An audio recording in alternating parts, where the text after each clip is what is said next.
Whoa, this basement has a lot of cracks on it. Is that gonna be all right? Is the house gonna fall down?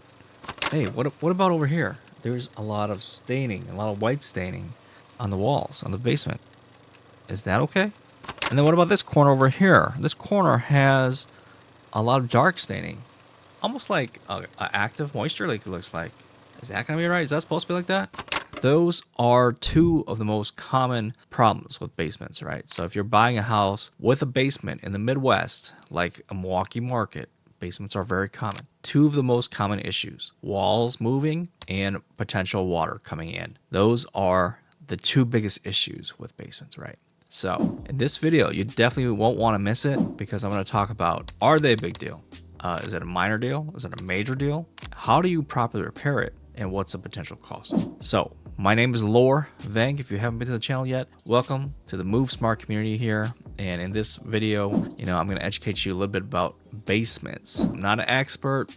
I don't repair basements. I don't inspect basements, but I've seen plenty of them as a real estate agent. And, I sat through many home inspections, watched as home inspectors did the inspections of them, and even have unique opportunities like this to talk to actual contractors and see how the repairs happen. And, I get to share that experience with you here. So without further ado, let's just get right into the video here. All right, so here we are looking at the basement here. And, before, the beams have already been put up, but before the inspection, there was no beams put up. And quite honestly, looking at the wall, there wasn't really any signs of movement or cracking, right?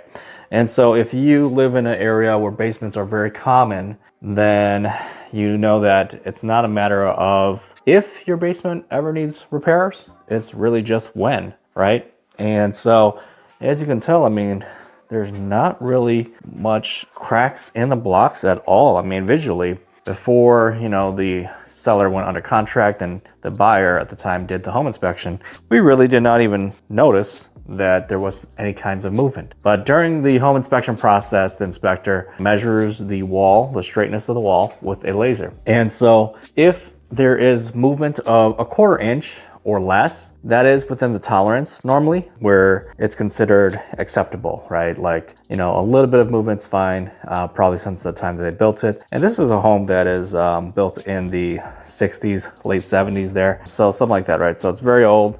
Concrete block foundation, right? So very common up here in the Milwaukee area. And as you can tell, this one did not really have any kinds of signs that you normally see, cracks, things like that. Now you might have noticed some like grout lines being filled in. I think that might have been done by the foundation guys. They've already started, as you can tell. So as I was saying, 0 to 1/4 inch is acceptable within the tolerance. Anything greater than 1/4 inch is recommended to be beamed. So beaming with the metal bracing here, being secured to the floor and the ceiling rafter as well is required. So there's a certain amount of width of these beams that is required as well. And then the distance in between each beam, there are standards for this as well.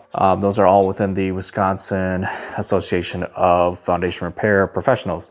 So you can find that information there. I can drop the link in the video as well. So the other thing is that, if it's greater than 3/4 of an inch, typically you will need some kind of engineer report. Definitely greater than 1 inch, it requires excavation. And there's exceptions to this rule. If you get an engineer to come out and look at it, and even if the movement is greater than 1 inch, you do not require excavation. So excavation is the most expensive. As it sounds, it requires digging. And so what they do is they actually dig on the outside of the wall, and they will actually try to straighten the blocks, right? So if it's really bad, they will either straighten it or they'll even put new blocks. So essentially, if it's really bad, they rebuild the block, right?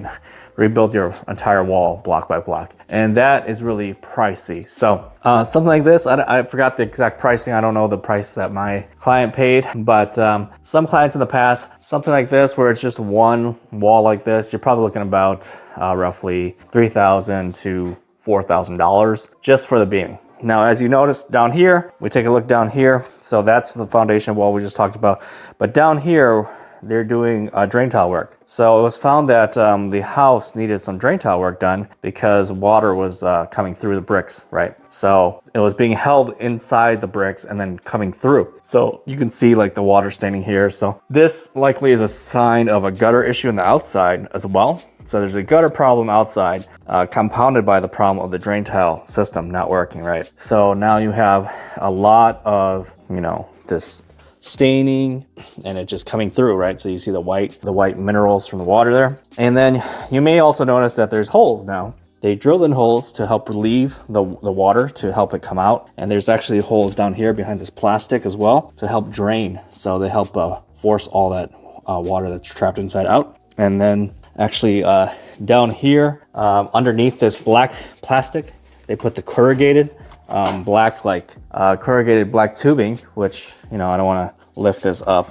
and mess it up, but I'll show you that over here in the other side. So there's corrugated black tubing that runs all throughout underneath this entire system here. So the drain tile is all around the perimeter of the house, which that's the correct way to do it. And then they have this other layer of corrugated plastic on top to just keep the water, if there is any water in the future, to stay behind that corrugated plastic, right? And so here's the sump crock that it goes into, that it collects. So you see that black corrugated plastic pipe right there? So that comes all the way around the house from that side. And then this other one here comes from the other side. And everything comes and drains into this sump pump crock, which then gets, there's like a little float right there. So that float, once it gets to the water gets to a certain level, raises the float up, and then it triggers the sump pump to kick on, and it sucks this water that's collecting all the water that the rain has brought in under the home, and then it pumps it out and then shoots it back away from the home.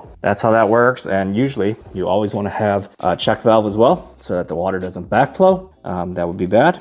And then this is a pretty simple process, actually. Water pump failure. Oh, here it goes. It's kicking on actually right now. So you see it's sucking the water out, pumping it up. So the water reduced. And then the check valve here prevents backflow from coming back down into the system here. So that's always good to have. The most common, as I was gonna say before the system kicked on, this is a pretty simple thing to change out. Just simple as unscrewing this and unplugging it. So just a regular plug. And then you unplug it. And if you ever have, so some pumps, supposedly common failure is the motor. The motor burns out, right? Especially during a heavy storm, it's always running. So it's potential failure is a burnout. So you always might want to have one spare on hand so that you can drop that in there. The other issue that happens that can flood homes during major storms is the power failure, right? No power, no sump pump.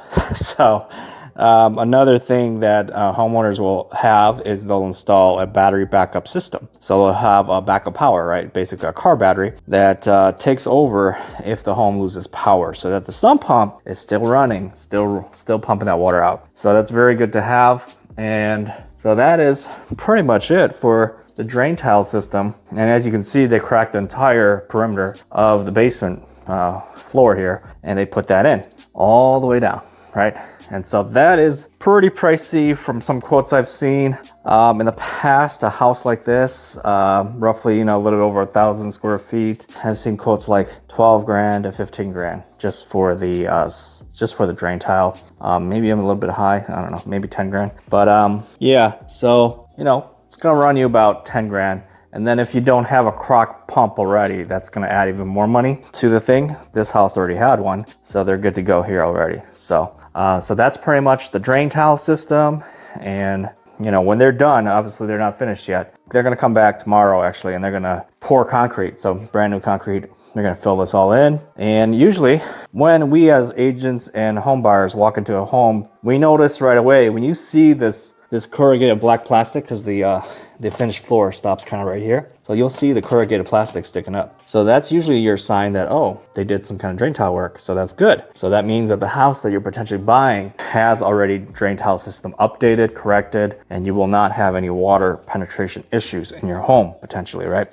So that's always a good sign. And then of course, when you see the bracing as well, that's an even better sign that, hey, some issues have been found and they've been addressed. So kind of like here, you can visually see that this block here, maybe it's kind of hard to see on camera, but It's just slightly, ever so slightly out a little bit from this one. And I think some of this grouting is newer, that's tuck pointing here. So they actually grout the metal bars too. To the wall as well, so that's required as well.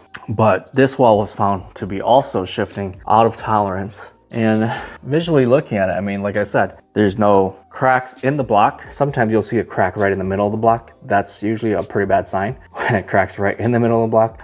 More common cracks would be like along the grout lines, right? And usually you see the step cracks where they crack along the grout lines. So those are the more common ones. The really bad ones are the bad shears, really bad shears like this right through the middle. Or sometimes you see the really bad ones where the blocks actually, like you can actually see a pretty wide crack right in between that. And sometimes you get the shifting, the blocks actually push out like maybe half an inch or more. Those are the crazy ones. But I mean, yeah, just like looking at this one, there's no cracks. So it was very surprising when we found the inspection results and we're told that, hey, the walls are out of tolerance. And so really, you know, when it's out of tolerance, you do have to fix it. It can be a lender issue, right? Depending on how bad. So if it's visible and the appraiser goes in there and it's really bad with a giant movement, the appraiser is going to flag it. Then the lender is not going to allow the loan to go through until somebody fixes it. So those are some things to keep in mind. And, you know, other signs that you can take, that you can kind of remember. I mean, I'm not an expert or anything. You know, don't trust everything I say. Always do your own research. Your state rules might be different. Your guidelines might be different, right? For all the items I'm talking about. Over here, these windows, right? So you can see here how flush that window is sitting, right? So that one is actually perfect, perfectly flush right here with the frame. So it opens and closes easily. So that's how you know as well that if the wall starts shifting, this window will actually start shifting along with it. So you'll see the window, it'll be hard to close the window inside the frame. The frame's gonna shift. So that's another sign of big foundation movement, is when the windows no longer close easily. So over here I just noticed is a step crack, right? So kind of a step crack in the grout line. But they did measure this one. This one measured out fine. You know, something like this, it might be as simple as you keep monitoring it. And then also you could do tuck pointing if it gets worse. So basically putting new mortar, you know, chipping this stuff out and put new mortar in it, right? So that's about all you have to do. Keep an eye on that one. But yeah, I just wanted to take this opportunity to share with you guys what it looks like for drain tile repair and foundation bracing. So, you know, this is not something to be afraid of. If you live in a basement prone area, this is very common, and it's better to see the drain tile work and the bracing than not see it at all. So if you see it, it means somebody has taken care of it, right? And so it'll be fine. And even if you do see a house with that issue, everything is fixable for enough money, obviously, right? So you just gotta know what you're gonna get yourself into, and you have to be willing to pay the expenses, right? And if it's just bracing is not that expensive. A couple grand, you know, and in the grand scheme of things, yeah, it's going to be pretty small compared to the cost of a home. And you do have to realize that, again, these homes are much older. These homes are not perfect, right? So you do have to realize those things. Even if you buy a brand new home, foundation issues could be a problem. You never know. A lot of foundation issue comes down to the soil, to the clay, right? If it's really bad soil, really bad clay, the entire neighborhood is going to have foundation issues. So that's very true, and that's what you got to look out for as well. When you start walking into a bunch of homes in a certain neighborhood, and you start seeing a lot of homes have bracing, or a lot of homes have cracks and issues, then you may not want to move in that neighborhood, because that neighborhood's got bad soil. So you have to keep these things in mind when you're looking at a home. Like I said, the worst case scenario is the excavation. They gotta dig outside, they gotta make sure there's enough room. So that's like, you know, $30K potentially just for one wall. Okay, so just one wall, excavation, $30K. And I saw a house yesterday, all 4 walls need to be rebuilt. Man, that quote was $95K, just roughly. That's a budget quote too. And you know, that doesn't even include like the house had a finished basement or partially finished. So obviously this basement's not finished. It wasn't finished before. It would have costed an arm and a leg probably, and even more pain for the seller and the buyer to potentially rip out all of the finished basement, right? If you are dealing with a finished basement scenario. And with the finished basement, you cannot see the blocks. You can't see anything until it's torn down. And really, as a buyer, you cannot do that until you buy the house, right? So it's a big gamble when the basement is finished and you are not able to see behind the wall, right? So something to know about, right? And just as I'm standing here, just let you know, if you've never seen anything, this is if you don't know a lot about owning a home, this is your main water supply line from the street. Your water meter here, right? So you can open up, you can check out the spinning dial. Whenever water's being used, that little meter's gonna run. So right now nothing's being used, so it's staying still. So that's how you know if you have a running toilet, things like that, right? Vampire utility usage. So other thing is, if you ever have a major water issue, major water leakage disaster going on, run down here. You can either turn this one off or you turn this one off. Usually it's recommended you turn the top one off first. If that one doesn't work, then do the bottom. But these globe valves are kind of a pain in the butt, honestly. Globe valves are the most terrible types of valves to deal with because they always seize up. This one looks pretty good, but you want to get like these kinds, the ball valves. These are just quick turn. They're more expensive, like 2-3 times the cost maybe.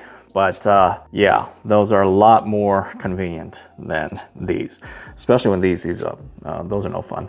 So yeah, that's your main shutoff valve there. And then this right here, this one right here is your sewer drain. So this is kind of where, if you ever have a sewer backup, water's backing up into your floor, into the floor of your basement drain here. This is where you open it and then you snake it out, whatever drain, whatever clog you got. Hopefully you can snake it from here. So that is just some extra tips for you. And so that is pretty much it for this video here. All right, hopefully you found that video informative and educational and you learned something today. So now that when you're out there shopping for your own home and you see some potential basement issues, you know exactly how to determine, is it a small deal? Is it a big deal? How much money is it potentially going to cost you, so that you can make the right decision for your family and yourself on whether you want to proceed with that purchase or not. So if you like this video and what we're sharing here, please do us a huge favor and hit that like button so that it gets out to the people who need to see it. Of course, you can also help to share it as well. And if you want to stay alert with the latest videos just like this, hit that subscribe button so you get notified. So that's it for me. My name again is lvang. I am a real estate agent with EXP, as well as a loan officer with NEXA Mortgage. So hit me up for any of your real estate needs in Wisconsin, and I will see you in the next video. Thank you so much for watching. Have a great one.